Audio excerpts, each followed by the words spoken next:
Soy Ignacio Torralba, el Tiet, y vamos a hablar de cerveza. ¿He dicho cerveza? Sí, hoy vamos a hablar de cerveza. Yo creo que se lo merece la cerveza, siendo tan antigua o más que el vino y siendo, yo creo que más consumida que el vino.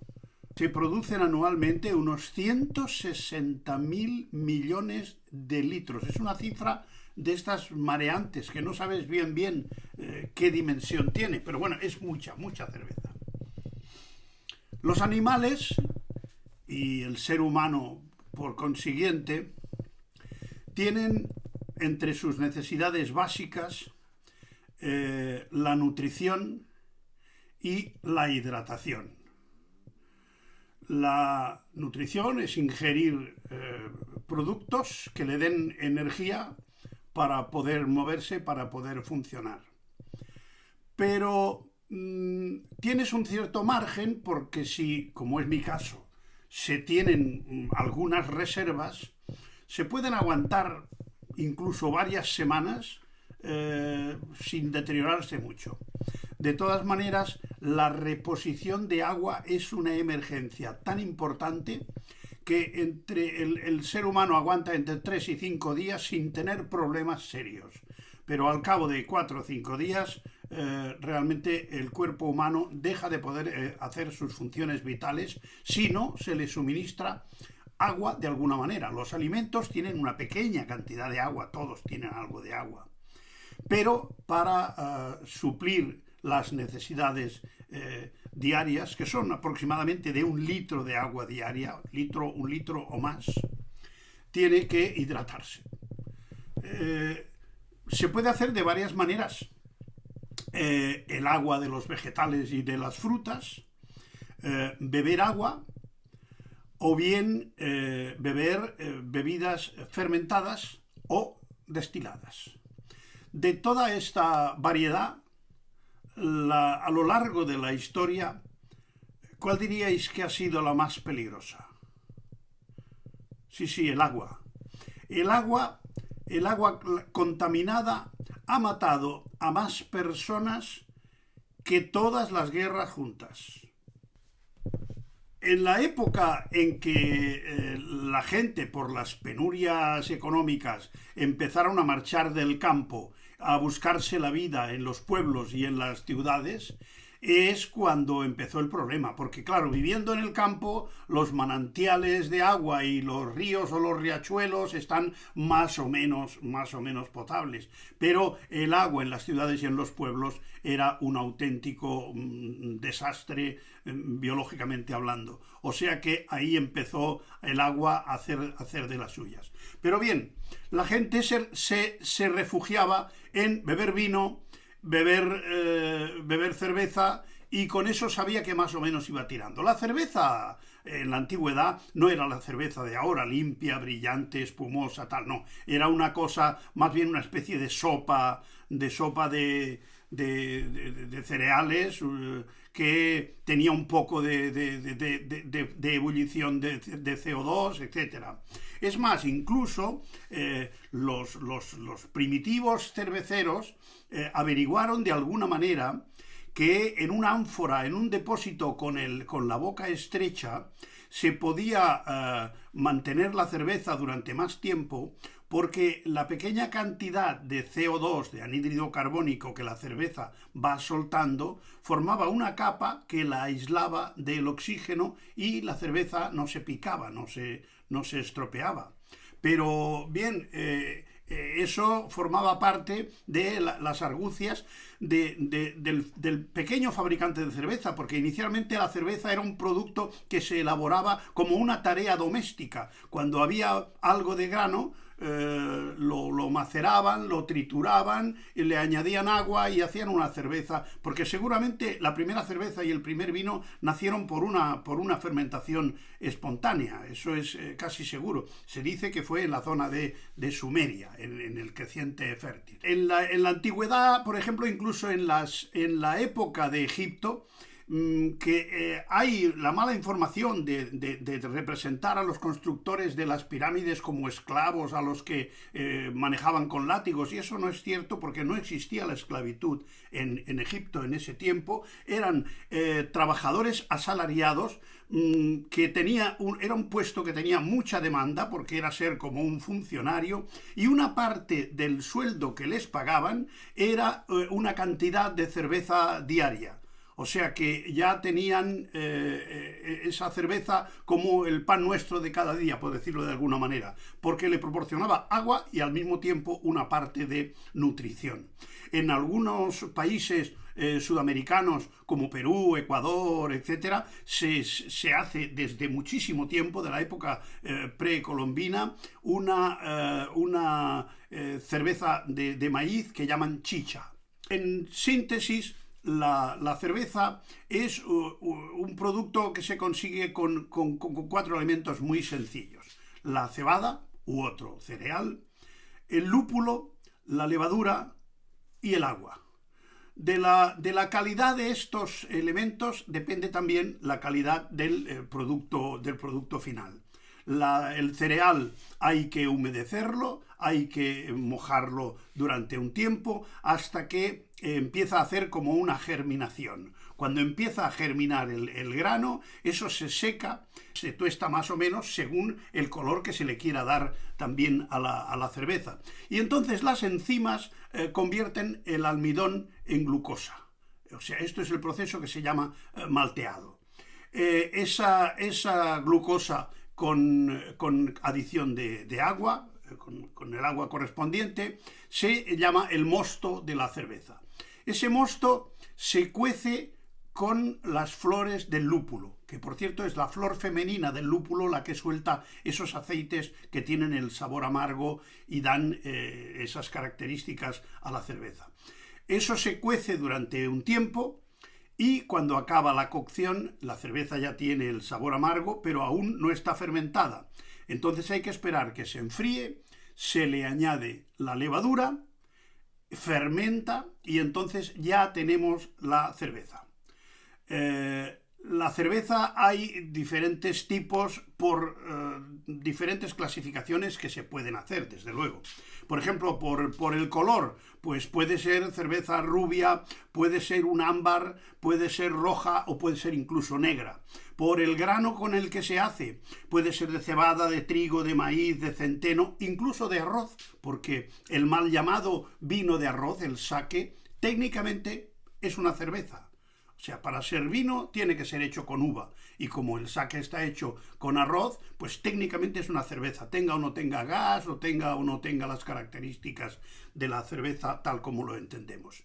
Después hay una familia de cervezas tostadas, cervezas ahumadas, cervezas de una fermentación, de 2 fermentaciones, en fin, hay una gran variedad porque a lo largo de la historia el ser humano ha ido probando 1000 maneras de elaborar la cerveza. La clasificación más extendida y más aceptada de las cervezas es por el tipo de fermentación. Y básicamente son 3 tipos. Las hay de lo que se llama alta fermentación, o ale, le vamos a llamar ale para entendernos. Son cervezas que se llaman de esta manera porque fermentan en la parte alta del tanque. La fermentación se produce en la parte alta del tanque, por eso se llaman de alta fermentación. Las hay de baja fermentación porque fermentan en la base del tanque donde están haciendo la fermentación. Estas se llaman lager. Y después hay un tercer tipo llamado lambic, que es lo que se llama fermentación espontánea. Las 2 primeras son en tanque cerrado, sin oxígeno, y la tercera es una fermentación abierta y con levaduras un poco guerrilleras, con levaduras ambientes. Mientras que en las de alta fermentación es la conocidísima Saccharomyces cerevisiae, y en las de baja fermentación es la Saccharomyces calvergensis. No sé si os suena el nombre, calvergensis. Se ve que de ahí viene el nombre de una cerveza importante. En el primer caso, las de alta fermentación fermentan entre 15 y 25 grados durante 3 o 4 días. Las de baja fermentación fermentan a una temperatura también más baja, que es entre 6 y 10 grados durante 8 o 10 días. En el tercer caso, la fermentación va un poco por libre, va un poco a su aire. El tiempo de maduración en las de alta fermentación es durante poco tiempo. Las de baja fermentación maduran de 3 a 6 meses. Y las de tipo lambic pueden estar hasta 2 años en su maduración. Maduran incluso en barriles y tal. Las de alta fermentación suelen ser cervezas más bien fuertes, con más cuerpo. Las de baja fermentación son más suaves y las de tipo lambic tienen una característica que es que son un poquito más ácidas.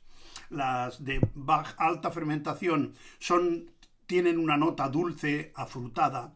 Las lager o de baja fermentación son más secas y no son afrutadas. Y en las lambic tienen una nota que las distingue, que es que tienen un amargor bastante escasa. En cuanto al grado, las de alta fermentación es fácil acordarse, tienen un grado más alto, las de baja fermentación tienen un grado medio y las lambic tienen un grado bajo. Como ejemplo de alta fermentación son las cervezas inglesas, las Pale, las Stout, las Porter, las Abadías, etc. En el caso de las de baja fermentación, pues son las típicas alemanas, las rubias, tipo Pilsen, tipo Viena, tipo Dortmund, tipo Múnich. Y en las del tercer tipo, las de las lambic, pues son cervezas afrutadas. Habréis oído nombrar seguramente una que se llama Mort Subit. Tienen aromas raros, son cervezas mucho más exóticas. No tienen una pauta exacta de comportamiento porque la fermentación es un poco sui generis, ¿no? Las cervezas llamadas de trigo, prácticamente los sistemas suelen ser las mismas, aunque generalmente son de tipo ale, y han de tener, para llamarse de trigo, al menos el 51% de este cereal. Hay un concepto que conviene que sepáis, porque a veces lo veréis en alguna etiqueta de cerveza. Cuando pone IBU y un numerito, eso es una unidad internacional de amargor. O sea, que una cerveza de tipo medio o suave tiene un IBU de aproximadamente 20. Una cerveza fuerte, muy amarga, estará entre 40 y 50. Son cervezas de un amargor importante. En cambio, las que están por debajo de 20, pues son suavecitas, muy ligeritas, ¿no? Otra nota que veréis con frecuencia en las cervezas, sobre todo en Estados Unidos, en América, es la cerveza APA, que es la American Pale Ale, American Pale Ale. Es un tipo de elaboración especial. Utilizan unos lúpulos, unas variedades de lúpulo también especiales, y son cervezas que tienen una característica, una personalidad muy propia. Por contraposición a este IBU, a este APA, hay también la IPA.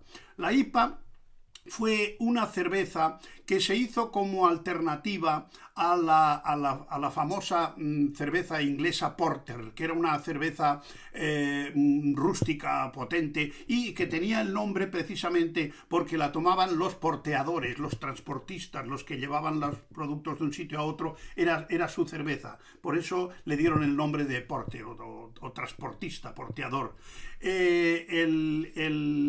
La gente la encontraba un poco rudimentaria y un poco corrientita, y entonces dieron en producir incluso en Inglaterra un tipo de cerveza que prácticamente se ideó para hacer en su colonia de la India.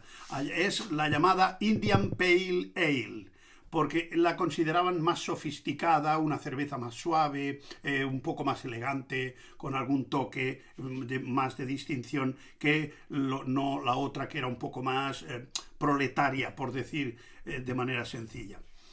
Hay un concepto muy importante para la cerveza, que es la calidad del agua. La calidad del agua es fundamental. Hay cervezas que, de la misma marca, que producidas en una zona con una calidad de agua buena, es una cerveza fantástica. En cambio, como las aguas, por ejemplo, sean duras, pues hay problemas porque el comportamiento de la cerveza con otra calidad de agua no tan buena no da el mismo resultado ni mucho menos.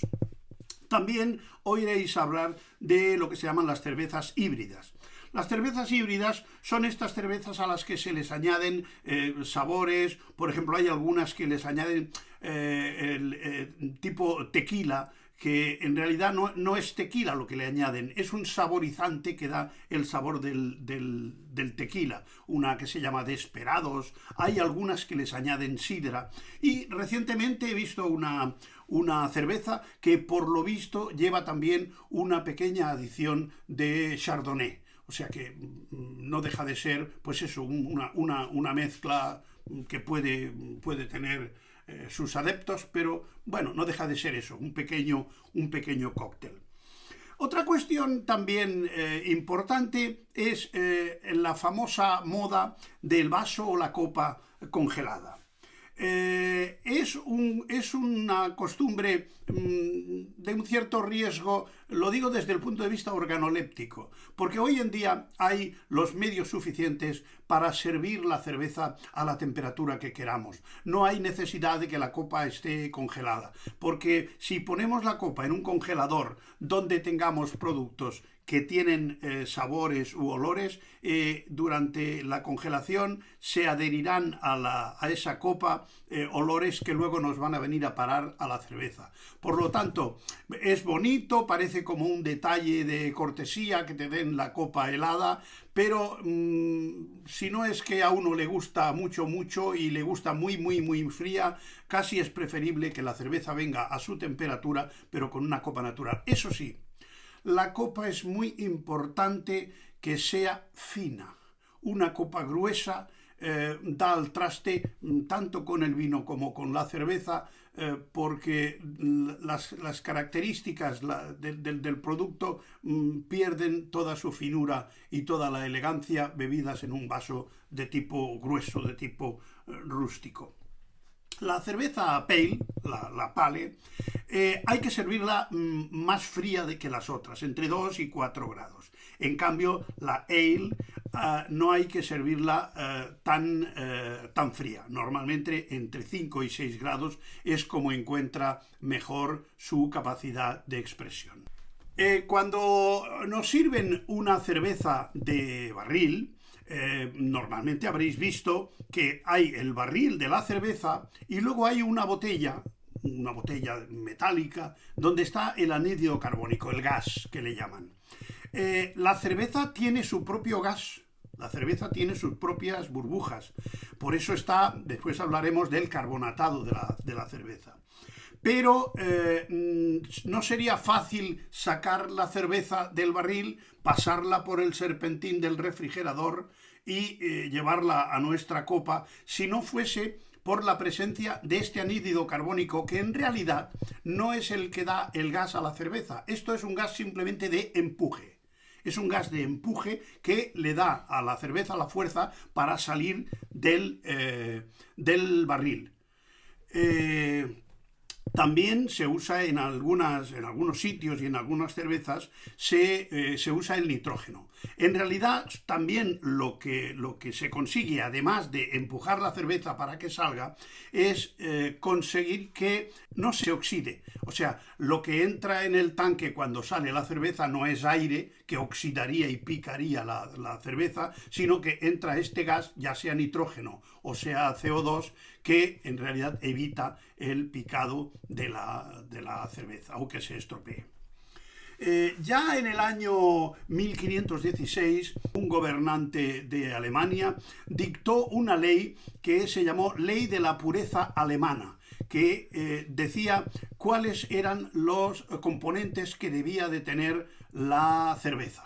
Por lo visto hubo problemas con que alguien interpretaba mal el tema y elaboraba cervezas de maneras poco ortodoxas. Esos componentes, curiosamente, solo eran 3: agua de manantial, cereal y lúpulo. No se habla para nada en ese documento, muy serio, con rango de ley, de las levaduras, sencillamente porque no las conocían. No sabían que existían las levaduras.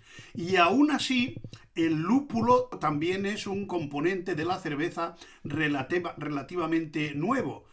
No fue hasta el siglo XI que una monja, una santa, ahora Santa Hildegarda, decidió que para elaborar la cerveza del convento que bebían las hermanas, incorporarle el lúpulo que le daría pues ese sabor amargo, y además el lúpulo, que es de la familia de la marihuana, es la familia del cannabis, también tiene un efecto importante como conservante de la cerveza. O sea, si hay, por ejemplo, algún tipo de bacteria o alguna contaminación de la cerveza, el lúpulo consigue mantenerlo a raya porque es una sustancia, digamos, higienizante. Este lúpulo, ya digo, se incorporó más o menos por el año 1000, sobre el siglo XI.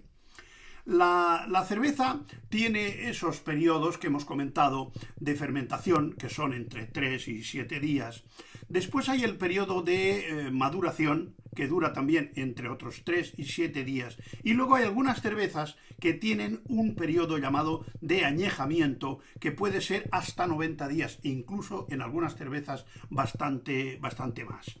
Después del proceso de fermentación viene, y antes de la maduración, viene la clarificación y la estabilización. La cerveza tiene que estar bien clarificada porque si no nos podemos encontrar después con sorpresas de que, por ejemplo, al enfriar la cerveza se nos enturbia.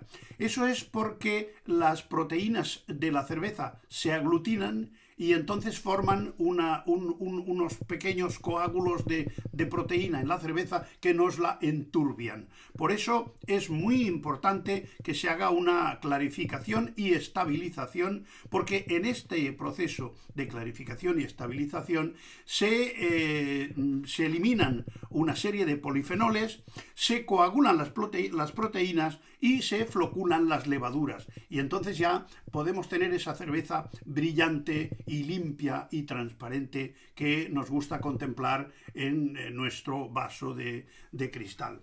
Después de este proceso, la cerveza, antes de embotellarla y envasarla para distribuirla, tiene que someterse a un proceso que se llama decarbonatación, porque la espuma, digamos, el gas de la cerveza que queda de la primera fermentación es más bien poco. Entonces hay dos tipos de carbonatación. La carbonatación forzada, que es añadirle anhídrido carbónico inyectado. Esto se hace generalmente en los barriles y en los tanques, depósitos grandes. Y después hay la carbonatación natural, que es añadiendo en la botella una pequeña cantidad de azúcar, y ese azúcar, como quedan restos de levadura, incluso si no los hay, se pueden sembrar algunas levaduras, y esto produce un poquito más de alcohol y produce el anhídrido carbónico necesario para que la cerveza sea espumosa. ¿Recordáis este concepto de la segunda fermentación en botella? ¿Os recuerda el cava, verdad? Pues el sistema es prácticamente el mismo. Es esa segunda fermentación para conseguir que tenga el producto, el gas que nos gusta, organolépticamente hablando.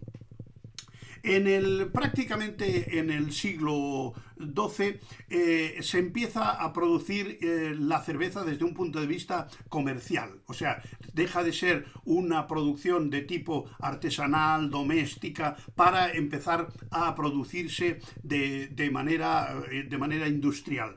Y entonces se incorporan también los utensilios de cobre, que por lo visto colaboran mucho a neutralizar los componentes sulfurados que puede llevar la cerveza y que pueden dar aromas extraños.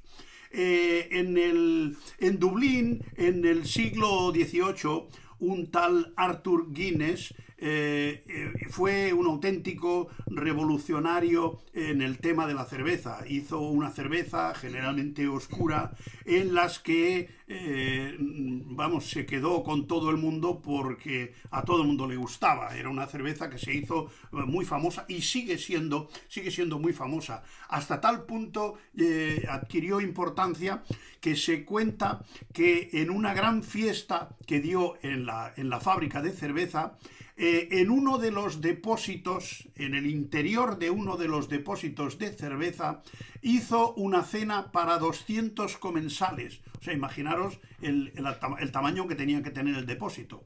Pero también hay la historia de que un depósito de estos, en cierta ocasión, reventó, inundó el barrio donde estaba la fábrica de cerveza y hubo bastantes muertos ahogados en cerveza. O sea que también la historia de la cerveza tiene sus componentes dramáticos, ¿no? Incluso después, para más INRI, parece ser que los cadáveres de los ahogados en cerveza, como estaba todo aquello inundado de cerveza por la calle, los subieron a un primer piso y fue tanta la gente que fue a ver los muertos por ahogamiento en cerveza que se ve que colapsó el piso donde estaban los ahogados y los visitantes y se ve que se fueron todos abajo y hubo también algunos muertos y algunos heridos más. O sea que la inundación de la cerveza tuvo también sus consecuencias dramáticas, ¿no? Hay que hacer también una pequeña mención a esa gran idea comercial que tuvo origen en Múnich, la Oktoberfest, que desde el año 1810, en el que se hizo para celebrar las nupcias entre Luis I y Teresa, pues se convirtió en un festival que se repetía cada año en octubre, dura 16 días, incluso hay carreras de caballos y una serie de acontecimientos de tipo festivo, se bebe cerveza en cantidades industriales. Recordad aquellas señoras alemanas que van con 5 jarras de litro en cada mano e incluso se ayudan de los apéndices pectorales para transportarlas. Y hay también una pequeña cuestión, y es que ahí solo se puede servir cerveza de la ciudad de Múnich, o sea que son un poco suyos en este sentido. Le hemos dedicado un vídeo a la cerveza, que creo que tendremos que hacer algún otro, porque llevamos 30 y tantos de vino y solo uno de cerveza.